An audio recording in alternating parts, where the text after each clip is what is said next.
Bonsoir et bienvenue pour cette nouvelle édition du journal de la rédaction de TV Fil. Nous sommes le 11 avril 2016 et dans l'actualité locale aujourd'hui. Alors qu'une nouvelle réunion sur la ligne 18 du Grand Paris doit se tenir dans quelques jours à Guyancourt, un collectif de voisins le bretonneux conteste la façon dont se déroule l'enquête publique, les raisons de leur colère. Le réseau d'associations musulmanes du sud des Yvelines poursuit son dialogue avec les élus, notamment son dîner annuel se tenait ce week-end à Elancourt. Nous y reviendrons avec nos invités en plateau. Il aura fallu 4 ans de travaux de réhabilitation et de rénovation pour que le donjon du XIIe siècle de Houdan puisse ouvrir au public. C'est dorénavant chose faite. Les images de ce monument et de la soirée d'inauguration à la fin de ce journal. Dans l'actualité du jour également, vie locale avec cette fermeture du bureau de la Poste de Coignères. L'antenne située au centre commercial Le Village n'accueillant plus assez de clients, la mise en place d'une agence postale communale a été décidée. Installée à l'accueil de la mairie et ouvert tous les après-midi, le guichet est tenu par le personnel de la municipalité. Les agents ont donc dû suivre une formation pour assurer affranchissement des lettres et des colis ou encore vente de timbres. Pourquoi on avait anticipé donc cette ouverture sur la mairie de Coignères? C'est aussi pour faciliter la proximité des gens qui viennent à la poste, parce que ce n'est pas toujours évident de se déplacer à 5 km. Le bureau de poste central est en Maurepas. Donc on a privilégié cette proximité au sein de notre commune et en mairie qui est quand même centrale. Nous donnons cette possibilité donc aux personnes de Coignères pour venir maintenant faire leur démarche de tout service public de la poste dans notre mairie. Voilà. Transport à présent, alors que la Société du Grand Paris a lancé une enquête publique sur la future ligne 18, des Vicinois font part de leur mécontentement depuis plusieurs semaines. Le tracé actuel du métro, qui devrait passer sous une 50aine d'habitations de la commune, également sous une école primaire, les a passablement agacés. Les précisions avec Fanny Bourdillon. La ligne 18, qui devrait relier Orly à Versailles-Chantier d'ici 2030, ne fait pas que des heureux. Des habitants de Voisins-le-Bretonneux sont inquiets du tracé actuel du métro automatique. Elle devrait passer sous leurs habitations, dont le sol est déjà fragilisé. Le tracé actuel présente un certain nombre de difficultés. D'une part, il passe sous une zone résidentielle, alors que tout est fait généralement pour éviter de passer sous les habitations. Ce sont des habitations qui se trouvent sur un terrain argileux particulièrement sensible au phénomène de retrait-gonflement des argiles, qui ont posé déjà beaucoup de problèmes à ces habitations. Donc le tunnel du métro risquerait de provoquer des difficultés complémentaires. La Société du Grand Paris a lancé depuis le 21 mars dernier une enquête publique sur le sujet. 1300 remarques ont déjà été déposées sur Internet. De leur côté, ils assurent que la discussion est ouverte et qu'un tracé alternatif peut être trouvé en cas de litige. Nous étudions les modifications de ce tracé et les bureaux d'études que nous employons sont en train de vérifier la faisabilité de tracés qui ne passeraient pas sous ce quartier de la Bretonnière. Donc je crois qu'il est important que cette enquête publique permette aux habitants de s'exprimer. L'enquête publique se terminera le 26 avril. D'ici là, la Société du Grand Paris organisera une réunion jeudi prochain à 20h au pavillon Pierre-Valdec-Rousseau de Guyancourt. L'objectif, informer et recueillir les remarques des habitants de l'agglomération.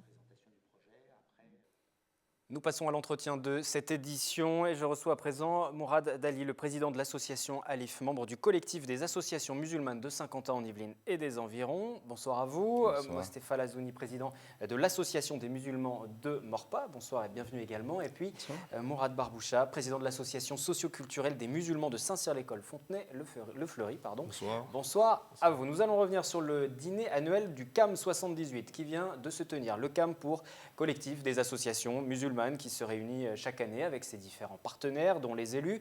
On va d'ailleurs en voir rapidement les images de ce dîner qui se tenait ce week-end du côté d'Elancourt.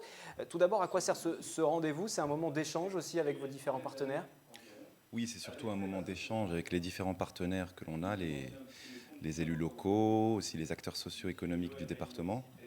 Et puis aussi, dans ce moment-là, on essaye de joindre l'utile à l'agréable. On se retrouve donc autour d'un dîner, mais aussi on traite de questions beaucoup plus sérieuses que l'on n'a pas nécessairement le temps de traiter au cours de l'année avec les agendas respectifs qui sont très chargés. On va représenter peut-être le CAM 78, le CAM qui existe depuis 2007 avec 13 associations qui le composent. À quoi sert la structure? Alors la structure, en fait, le CAM est une association de fait, donc il y a toujours pas de statut déposé en tant que tel, mais il y a un fonctionnement très, très élaboré qui perdure depuis une dizaine d'années maintenant.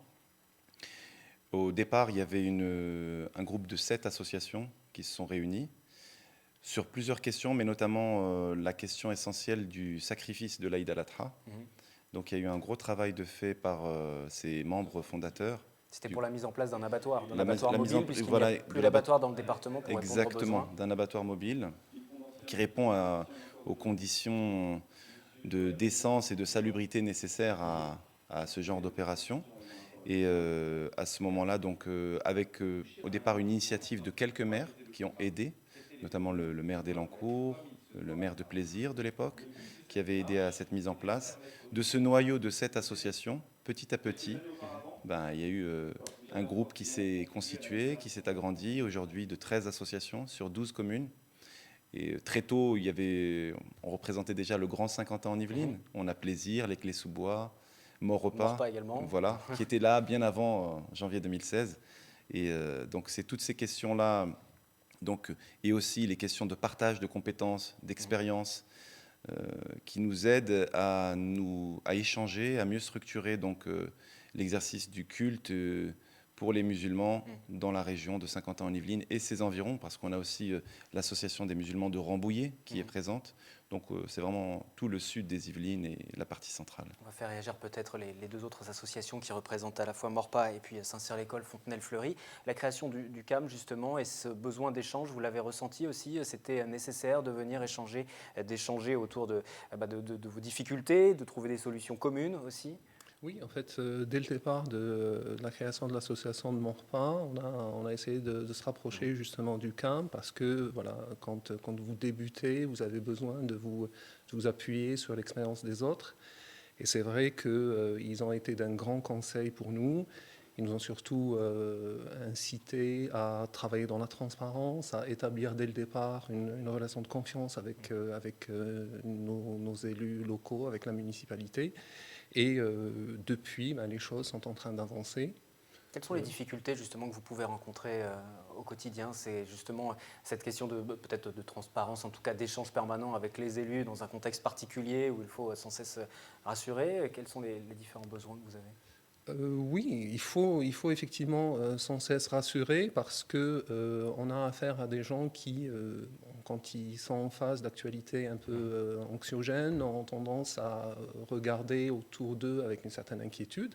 Et notre travail comme responsable d'association, c'est déjà dès le départ d'aller vers ces gens-là pour essayer de s'ouvrir à eux parce que finalement le travail d'une association, c'est d'abord et avant tout ça de créer du lien, aussi bien au sein d'une communauté que avec les autres communautés. Même constat, j'imagine, peut-être il y a quelques spécificités, difficultés que vous avez pu rencontrer à la mise en place de l'association sur Saint-Cyr-Fontenay?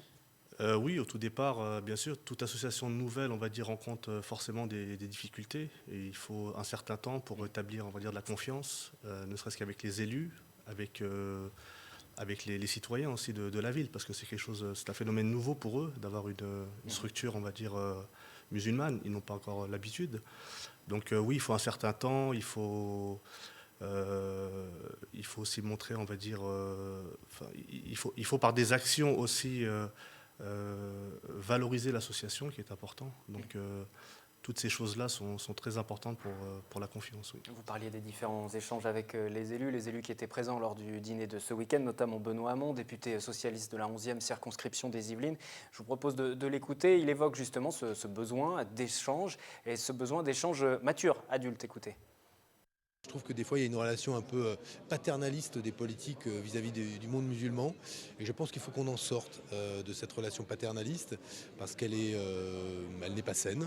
Et cette initiative-là est une bonne initiative pour justement avoir un échange dans une période compliquée. Des échanges qui soient différents des échanges paternalistes, peut-être quelquefois avec les politiques. Vous l'avez ressenti des fois, comme ça, un petit peu, sur le terrain ? Disons que malheureusement, en fait, il y a quand même des habitudes qui perdurent, qui tendent à disparaître chez certains politiques. Ça peut s'expliquer de différentes manières. Pourtant, le rapport entre l'islam et la France est plus que séculaire, mais il y a toujours cette méfiance. Donc, cette attitude-là, on la voit dans, par exemple, la confiance que peuvent avoir les politiques à ce que les musulmans puissent s'organiser d'eux-mêmes. Donc il y a encore du travail à faire dans ce sens-là. Et peut-être qu'il faudrait qu'il y ait un travail d'accompagnement, d'aide, de partage de points de vue, plus que d'orientation donnée. Il y a une pluralité de l'islam en France. Hein. C'est pour ça qu'aussi il y a débat entre la question de l'islam de France et de l'islam en France. Et ces questions de représentativité ne peuvent se faire qu'avec le travail de tous.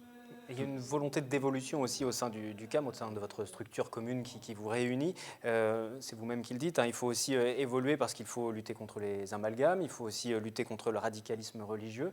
Comment vous intervenez, comment vous réfléchissez autour de l'évolution de votre structure sur le radicalisme religieux, par exemple? C'est quoi? C'est un meilleur contrôle, par exemple? Parce que vous déplorez aussi le manque de moyens pour encadrer le prêche des imams, par exemple. Alors par rapport au radicalisme religieux, bon, il faut toujours être prudent avec ces termes-là et essayer de toujours les définir en amont. Mais ce que l'on comprend tous par là, c'est un peu ce qui se passe dans l'actualité depuis quelques temps, notamment. Par rapport à cela, ce qu'il faut, c'est essayer d'analyser comment on en arrive à là. Il y avait un imam du collectif, il y a un imam d'une des associations du collectif qui, lors d'une réunion donc, avec des personnes d'autres cultes, avait fait cette analyse que j'ai trouvée très profonde, après étude de plusieurs cas et de diagnostics faits par des sociologues. Lui, on était venu à une équation simple. Il considérait que les principaux facteurs de radicalisation résidaient en 3 points. 1, l'ignorance, sous toutes ses formes, aussi l'ignorance des textes religieux. 2, le sentiment de rejet que la personne peut avoir. Et 3, j'ai oublié le 3e point, c'était la mauvaise rencontre. Merci. La mauvaise rencontre. Donc, et ces mauvaises rencontres, justement, elles se font très, très rarement, voire jamais, dans les mosquées. C'est le paradoxe. C'est souvent dans les réseaux sociaux. Voilà. Et comment vous pouvez intervenir sur ça, justement? Est-ce que vous avez vocation à intervenir? Et en tout cas, si vous le souhaitez, comment vous pouvez intervenir? Mieux encadrer, mieux éduquer, être encore plus présent au quotidien? Dans le cadre, on va dire, de la prévention, je pense que chaque association a un rôle important à jouer. Et ce rôle-là doit le mener avec l'État, main dans la main. Maintenant, comme disait M. Dali, il faut déjà qu'on arrive à trouver une définition de qu'est-ce que le radicalisme religieux. Ça peut être interprété de différentes manières suivant les uns et les autres. Est-ce que le radicalisme religieux consiste à avoir une barbe plus grande ou plus petite, à avoir une djellaba ou pas? Voilà, donc on se pose. Pointer du doigt, c'est l'appel au djihad, le départ vers des ça, on est pays tous, comme la Syrie. je pense qu'on est tous d'accord. Voilà. On est tous d'accord là-dessus. On va dire ça, c'est notre point commun. Mais je veux dire, certains politiques malheureusement divergent dans le mot radicalisme et ça prête à confusion auprès de certains de nos concitoyens. On sort peut-être un peu du cadre, mais on s'achemine vers une année électorale, 2017, avec la présidentielle, les législatives. Et vu le contexte actuel, c'est quelque chose qui vous inquiète aussi? Ces amalgames qui peuvent être faits et ces problèmes de définition qui pourraient quelquefois s'immiscer dans les débats et stigmatiser du coup la communauté musulmane. Oui, clairement, parce que vous savez, quand vous êtes en train de travailler à redonner de la confiance à des jeunes qui se sentent complètement délaissés, c'est un travail de longue haleine, c'est un travail dans lequel vous avez besoin d'être extrêmement crédible. Voilà. Donc vous commencez par expliquer à des jeunes qu'effectivement, il y a une situation qui peut leur paraître injuste, mais que rien n'est rédhibitoire, qu'il y a autour d'eux des gens qui sont prêts à les écouter. Donc vous faites ce travail-là, et puis vous avez une intervention qui tombe un peu comme un coup près, et ça vous explose tout votre travail. Et donc c'est vrai que ça, c'est quelque chose qui nous inquiète énormément. Il faut que certains politiques comprennent que le travail qu'on a à faire, c'est un travail en profondeur, c'est un travail qui va demander du temps, c'est un travail qui va demander beaucoup d'efforts. Et ça ne sert vraiment pas à grand-chose de venir à chaque fois tout renverser, casser tout le travail. Parmi le travail qui est mené, il y a eu aussi l'année dernière la mise en place du Conseil des institutions musulmanes des Yvelines. J'aimerais qu'on écoute le préfet des Yvelines sur cette question et puis je vous ferai réagir juste après pour conclure cet entretien. Il y a eu la constitution en juin 2015 du Conseil des musulmans des Yvelines, le CIMI, qui se réunit fréquemment et Je suis évidemment très souvent à ces réunions et dans lesquelles nous évoquons tous les sujets qui concernent la communauté musulmane, le dialogue interreligieux et le dialogue et l'action avec les services de l'État. Très rapidement, un an après la mise en place de ce conseil, de ce CIMI, ça a été utile? C'est utile? C'est encore jeune, hein, c'est encore jeune. Il faut qu'on laisse le temps aux choses de se faire. D'une manière générale, je pense que tout type d'action visant à faciliter le dialogue entre les musulmans et les autorités est une chose positive. Une chose positive qu'il faut qu'on organise, qu'on prenne le temps de faire en concertation collective. Encore une fois, il est important qu'il n'y ait aucun sentiment de rejet. Et il faut que le maximum de musulmans se sentent représentés, et donc ça prend du temps. Ça se fait à un rythme qui est celui qu'il est, mais qui doit se faire vu les enjeux qu'il y a. Et pour rebondir sur ce que vous disiez, je pense que tout le monde est incontestable sur le fait que la question de l'islam et des musulmans va être une question qui va être abordée dans les prochaines élections. Maintenant, ce qu'il faut, c'est que par certains propos, on ne provoque pas aussi la radicalisation. Mais justement, alors peut-être pour conclure cette question liée à l'actualité, parce qu'en France, il y a une polémique qui enfle ces derniers jours, c'est les grandes enseignes populaires qui commercialisent des vêtements islamiques. Quels sont vos avis sur ça? Est-ce que vous avez un avis, un regard? Parce que là, on stigmatise le port de ces vêtements et forcément, on se tourne vers la définition de la radicalisation, par exemple. Est-ce que porter tel type de vêtements, ça peut être considéré comme un signe de radicalisation? Moi, Nous sommes un pays capitaliste, donc c'est le libre-échange et voilà. Il n'y a pas de, le fait que pas c'est de une marché polémique interdit autour de ça? Après, c'est une polémique, je laisse la polémique aux polémiqueurs. Très bien. Merci à tous les trois d'être venus sur ce plateau pour évoquer notamment ce dîner annuel du collectif des associations musulmanes de Saint-Quentin et des alentours, parce que ça va beaucoup plus loin. Merci à tous les trois. Merci à vous. Merci. Nous poursuivons ce journal. Il officiait depuis 5 ans à la tête de la direction départementale de la sécurité publique des Yvelines. Jean-Marie Salanova a officiellement quitté ses fonctions le 8 avril. Vendredi dernier, une réception était organisée, vous le voyez, en préfecture à Versailles pour son départ. Le préfet a souligné l'efficacité de son action. Il a rappelé la baisse significative de l'insécurité dans le département ces dernières années. Jean-Marie Salanova est muté au même poste, mais à Marseille, dans les Bouches-du-Rhône. On l'écoute. Nous avons réussi à faire baisser la délinquance. Nous avons réussi à élucider beaucoup plus d'affaires de délinquance. Lorsque je suis arrivé dans ce département, le taux d'élucidation des affaires était à 32%.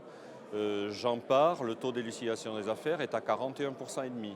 L'organisation des services, le fonctionnement au quotidien, c'est une remise permanente de l'ouvrage sur le métier. Et par voie de conséquence, je pars avec de grandes satisfactions, mais je sais que je laisse à mes successeurs de grandes possibilités d'amélioration encore de ce qui a été construit. Propos recueillis par Camille Lambert. Premier volet à présent de notre reportage consacré à Anaïs. Anaïs, c'est cette petite fille de plaisir, 5 ans. Elle est atteinte de tétraparésie. C'est une forme d'infirmité moteur cérébrale qui se traduit par une paralysie des 4 membres, un handicap qui a bouleversé la vie de ses parents également, qui tentent de lui donner le plus de chances possible pour qu'elle puisse accéder enfin à l'autonomie. Elle est suivie notamment par l'hôpital Raymond Poincaré à Garches. Et ses parents lui font aussi pratiquer plusieurs méthodes de rééducation dites alternatives, un engagement coûteux qui les a poussés à créer une association, Anaïs, du rêve à l'espoir, pour les aider au financement de tous ces soins. Premier volet du reportage que nous lui consacrons, donc ce soir, réalisé par William L. Et qui y avait d'autres encore dans ta classe? Tout le monde était là?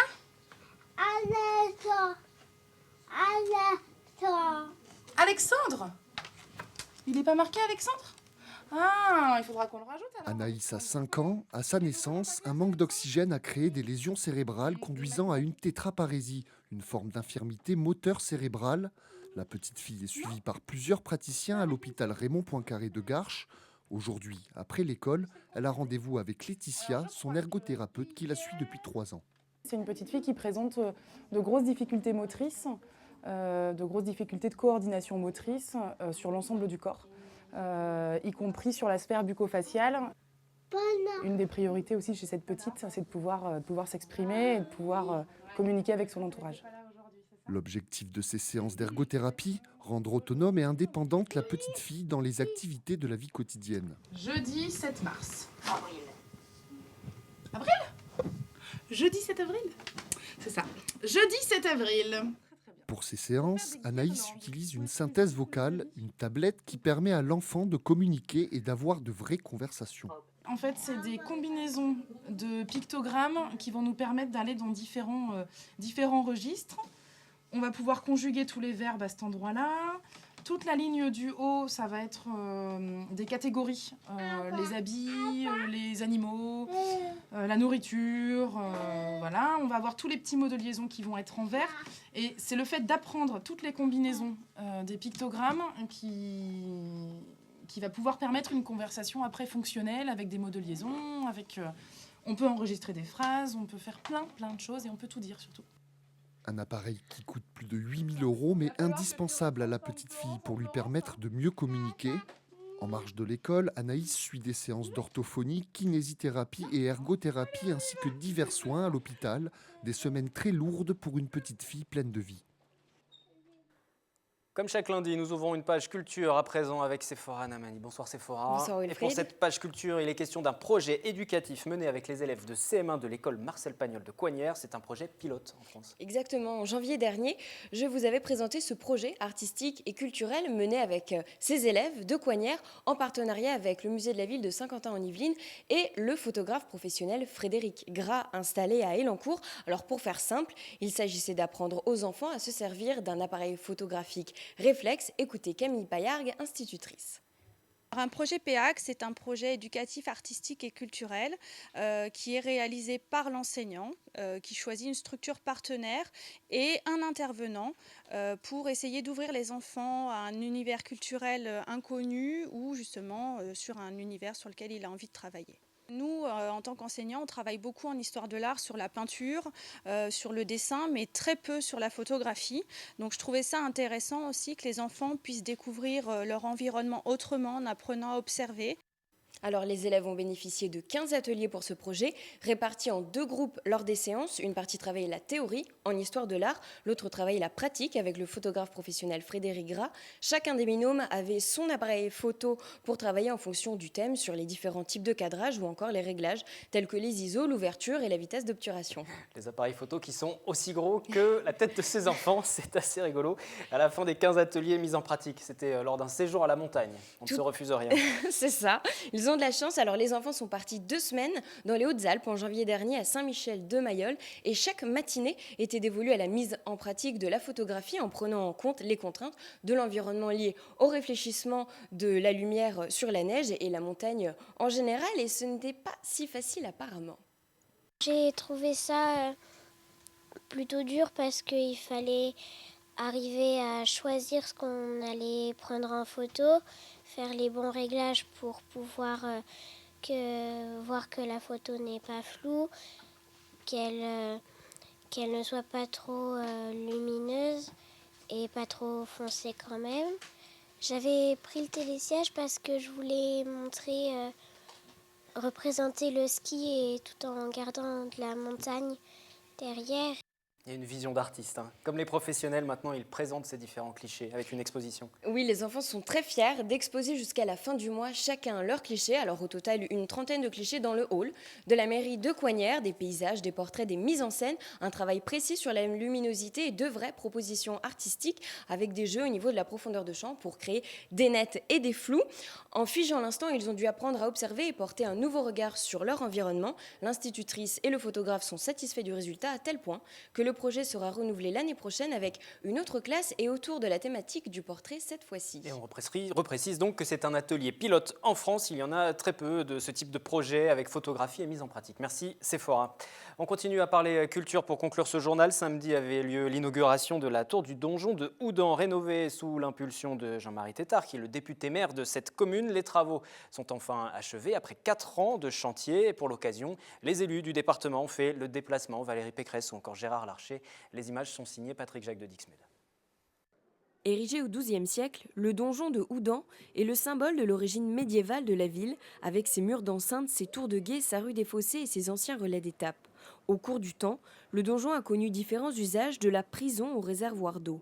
Celui-ci vient d'être restauré après 4 ans de travaux. On en a rêvé, on l'a fait. C'était une aventure dans laquelle il fallait réunir à la fois les financements, parce que c'est une charge très lourde pour notre commune, et puis ne pas se tromper de projet. à la fois faire une réhabilitation archéologique, mais qui soit compatible avec des usages modernes, visites touristiques, contes, concerts, etc. L'inauguration du donjon a eu lieu samedi 9 avril. D'un coût global de plus d'1,3 million, le projet de restauration a été subventionné par le département, la commune à hauteur de 800 000 € et la région Île-de-France. Celle-ci souhaite soutenir la culture en zone rurale dans lesquelles 2 millions de franciliens habitent. Il est question de favoriser l'accès à la culture en restaurant le patrimoine pour en faire de nouveaux lieux d'attractivité. Si on y fait venir de la culture et de la vie culturelle, eh bien forcément on anime les centres-villes et forcément on dynamise le commerce de proximité, on remet de la vie dans les villages. Et tout mon projet aujourd'hui, c'est d'essayer de permettre aux franciliens d'avoir de la vie là où ils habitent, de travailler au plus près de là où ils habitent, de se déplacer le moins possible, éviter ce côté village dortoir que l'on rencontre aujourd'hui dans la très grande couronne. Classé monument historique en 1886, le donjon millénaire de Houdan a encore de beaux jours devant lui. C'est sur ces images que nous refermons ce journal. Dans quelques instants, le point sur l'actualité sportive avec le 7-8 Sport, préparé par Mickaël Elmidoro. Parmi ses invités, Adila Moumadi, l'élan courtois, qui vient de perdre son titre de champion d'Europe des poids super moyens. Je vous retrouve demain pour un nouveau journal. Très bonne soirée.